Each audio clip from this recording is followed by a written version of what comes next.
So bigyan po natin ito ng reaction. Isang singer na kumanta ng Hawak Mo ni Laika Estrella pero Raven Hyres na version. Okay, pakinggan nyo muna.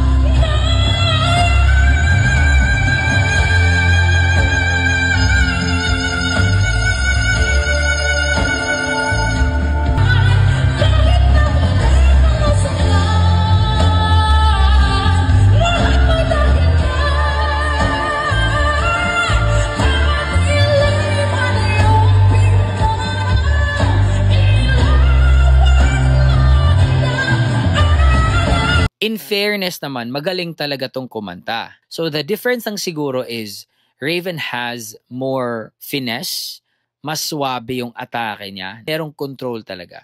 Siya meron siyang control but leaning siya towards like Morissette na medyo aggressive. Or pag nagbe-belt si Sherin Reyes, naririnig ko yung ganun.